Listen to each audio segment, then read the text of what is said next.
Went pretty smooth, other than these mounts.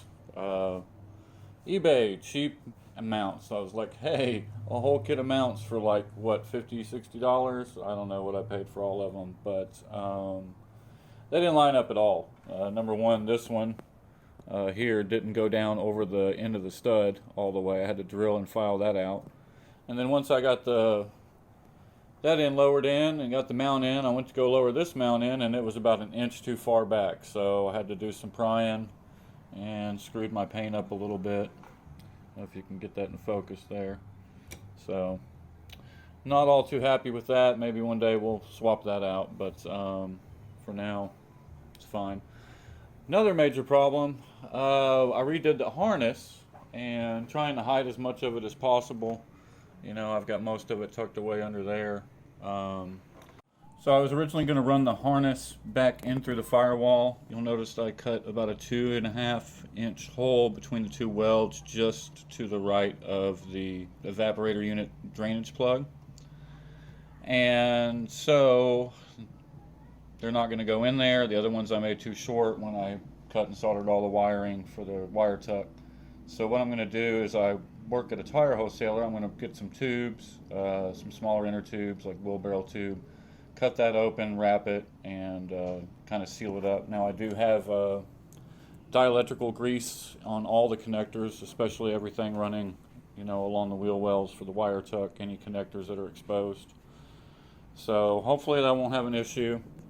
Haven't quite figured out how to run the power to the starter yet, and then the ground.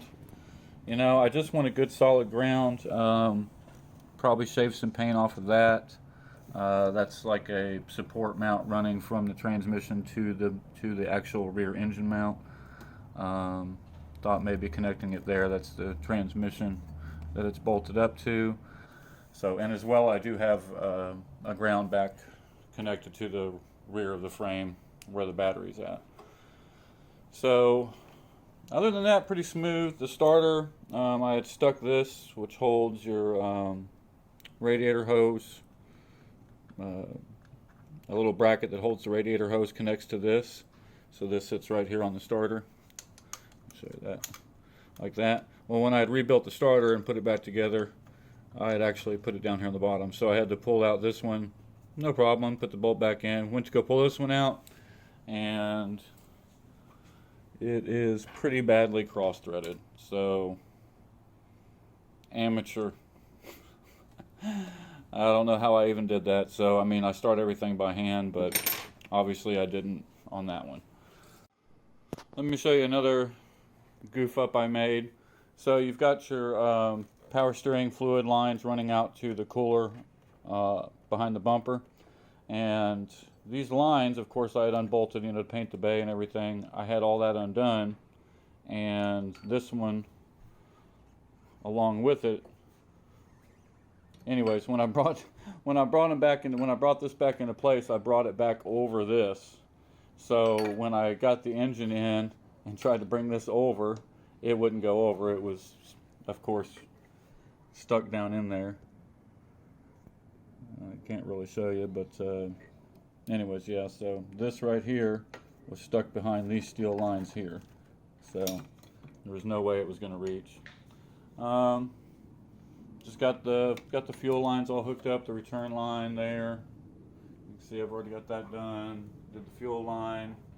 It's hooked up to the filter now. Over here I kind of copied what I saw Northwest Accord, NW Accord on CB7 tuner do. When I was going through his page, he mounted it right there, which is a really great idea. So I made a little bracket. You can quite see the bracket there. So just some plate aluminum. So thanks for watching. If you have any questions or comments, please leave them below, and thanks.